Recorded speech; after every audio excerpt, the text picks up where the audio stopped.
नमस्कार दोस्तों, आप देख रहे हैं 4 PM और मैं हूं मयूर परीख। मुंबई में विपक्षी पार्टियों की इंडिया गठबंधन की अहम बैठक हो रही है। 26 जितने दल के बड़े बड़े नेता मुंबई आ पहुंचे हैं। अब जब वो मुंबई आए हैं तो भारतीय जनता पार्टी ने इनकी आलोचना करना शुरू कर दिया है। बात यह है कि क्या यह भारतीय जनता पार्टी की बौखलाहट है या सेल्फ कॉन्फिडेंस? क्या वाकई में इंडिया गठबंधन के इस गठजोड़ की वजह से बीजेपी उखड़ जाएगी?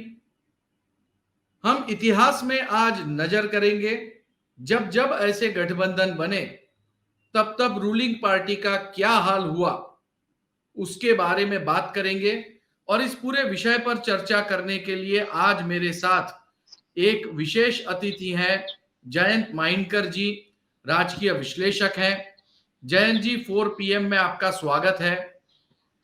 आज के जिस तरीके से आज हमें 26 दलों के नेता जो एक टाइम पे एक दूसरे की शक्ल तक देखना पसंद नहीं करते थे, बयानबाजियां देते थे, एक दूसरे के साथ अगल बगल में बैठे हुए नजर आ रहे हैं। पास्ट में भी कांग्रेस के खिलाफ भी इस तरह के गठबंधन हुए थे। एनडीए की शुरुआत भी कांग्रेस को हराने के लिए इस तरीके से कई सारे घटक दलों को इकट्ठा होने के बाद हुई थी। तो एक थोड़ा सा आप हमें हिस्ट्री बताइए कि इंडिया में जब जब कभी ऐसा हुआ है तो उसका रिजल्ट क्या रहा है। देखिए, 52, 57 और 62, ये तीन 1952 से लेके 62 तक तो तीन इलेक्शन ऐसे थे कि द फर्स्ट प्राइम मिनिस्टर जो काफी इन्फ्लुएंशियल थे, उनके ही लीडरशिप में ये इलेक्शंस हुए। तो तीनों तीनों वक्त तो कांग्रेस तो बिल्कुल केक वॉक की तरह आ गई। हम 67 से लगातार देखेंगे तो ये अलायंस का असर कहीं ना कहीं हुआ है। जो बीजेपी आज या जो एक जमाने का जनसंघ आज बार बार बोल रहे हैं कि अरे आप उनके साथ बैठ रहे, शिवसेना को बोल रहे हैं कि आप उनके साथ बैठ रहे, जिनको एक बार आपने सावरकर के इशू के ऊपर या इस इशू के ऊपर आपने ऐसा ऐसा कहा था। बात यह है, इस बीजेपी की शुरुआत 1967 में इनके जनसंघ जब नाम था, दीनदयाल उपाध्याय के साथ डॉक्टर राम मनोहर लोहिया एक समाजवादी नेता। अब समाजवादी लोगों का संघ परिवार से नाता क्या है? क्या हिंदुत्व समाजवादी मानते हैं? बिल्कुल नहीं मानते। लेकिन इनके साथ इनका नाता हुआ है। साथ में कम्युनिस्ट भी आए हैं, तो उसका पर थोड़ा सा करेंगे। 67 में एक पहला अटेम्प्ट हुआ था, लेकिन ज्यादा नहीं हुआ। 71 में भी हुआ था, लेकिन उसका असर नहीं हुआ। लेकिन 77 का जो अटेम्प्ट है, जो एक इमरजेंसी के बाद हुआ था, वो पूरे देश की डेमोक्रेटिक हिस्ट्री में एक यादगार है।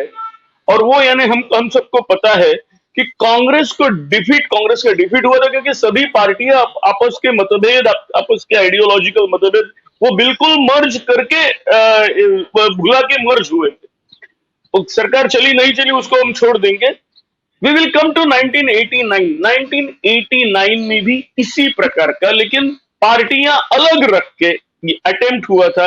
और तभी भी हमको पता है कांग्रेस की डिफीट हुई थी। हालांकि आज के मायने में बोला जाए तो कांग्रेस को 192 जगह मिली थी। आज 192 जिस पार्टी के पास रहेगा वो तो कोएलिशन में डेफिनेटली अपनी सरकार बना सकता है। लेकिन उस वक्त तो राजीव गांधी ने बोला था कि नहीं, मैं अपोजिशन में बैठना पसंद करूंगा।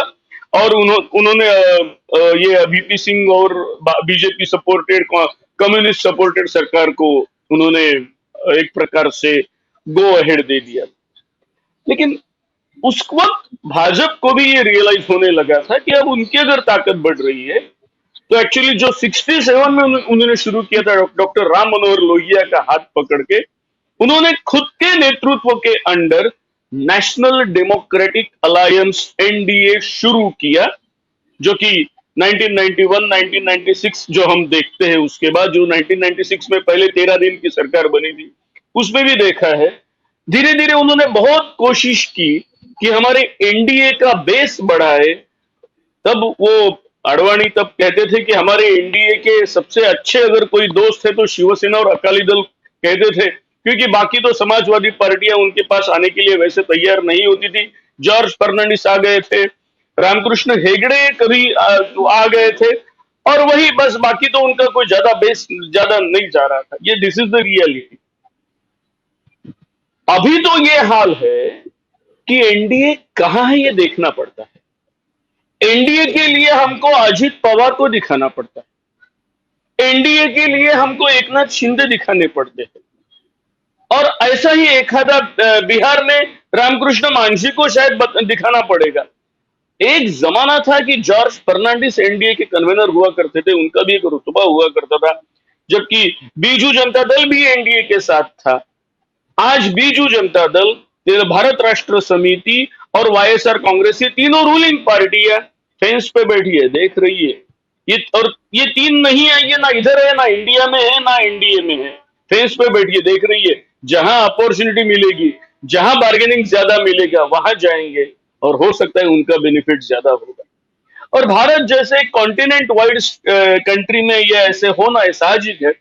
अब हमारे बीजेपी वाले लोग कह रहे हैं कि देखिए आपके ऊपर ये नौबत आ गई, वो नौबत आ गई। एक जरा हिस्ट्री में नजर डालिए, 1967 से लेके आप यहां तक 303 तक जो पहुंचे हैं ना, आपने ये दौरान कितनी बार किस किस से अलायंस किया, ये अगर मैं गिनते बैठूंगा तो ये अपने को ये पूरा एपिसोड तो उसी के लिए करना पड़ेगा, और फिर भी वो पूरा नहीं मैं बता पाऊंगा। इतने इतने जयंत जी, एक सवाल ये है कि जब जब ये अलायंस बना तो सबसे बड़ी पार्टी पर क्या असर हुआ? देखो, अलायंस तब बनता है जब सबसे बड़ी पार्टी को ये सभी के सभी सीटें लड़के 272 तक नहीं जा सकते, तो नेचुरली उनको थोड़ा सा, वो जहां जा नहीं सकती वहां जो जा सकते हैं, जो कि रीजनल पार्टीज है, क्योंकि जो भी कुछ बोला जाए, मेरे हिसाब से रियल नेशनल पार्टीज भारत में दो ही है। एक है रूलिंग बीजेपी और दूसरी है अपोजिशन, मेन अपोजिशन कांग्रेस। बाकी बाकी कोई भी अपने आप को नेशनल स्टेटस अगर पाने के लिए उनको नेशनल स्टेटस कॉन्स्टिट्यूशनली मिलता है, लेकिन उसको मैं नेशनल मानता नहीं हूं। एक चार तो नियम ऐसा है, अगर आपको एक परसेंटेज, इतने इतने परसेंटेज वोट अगर 4 स्टेट्स में मिल जाए 28 में से, तो आप नेशनल लेवल की पार्टी बन सकते। और ऐसे माहौल में एनसीपी भी कल तक नेशनल लेवल की पार्टी थी। अब आप और हम जानते हैं कि महाराष्ट्र के 4, 3.5 या 4 जिले के आगे पवार की ये पार्टी नहीं है।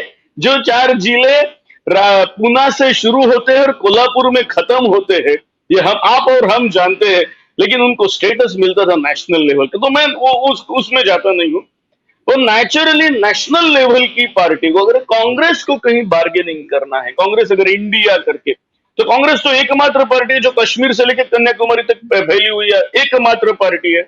तो नेचुरली उनको रीजनल पार्टीज को, ठीक है, कश्मीर में फारूक अब्दुल्ला से बात करनी है या पीडीपी से बात करनी है, तो उनको सीट देनी पड़ती है। तो एक प्रकार से जो मेन, जिसको हम शीट एंकर बोलते हैं क्रिकेट में, जिसको जो एक आदमी खड़ा रहता है और वो विकेट पे टिका रहता है, तो एक प्रकार से वो विकेट पे टिके रहने का जो काम है वो कांग्रेस कर रही है। और उसको नेचुरली हम कम लड़े, चलो आप 10 लड़ लो, बचे हुए हम लड़ लेंगे, इस प्रकार से करना पड़ता है, क्योंकि वो खुद के भरोसे पे आ नहीं सकते। इसके बिल्कुल अपोजिट एक जमाने में जो कांग्रेस की पोजीशन थी कि कांग्रेस के नाम पे, इंदिरा के नाम पे जो हमने स्लोगन सुनी है, नेहरू जी के नाम पे, राजीव के नाम पे, कांग्रेस खुद के भरोसे पे, जो राजीव गांधी खुद के भरोसे पे इंदिरा जी के डेथ असैसिनेशन के बाद 415 लेके आए थे, वो एक जमाना था।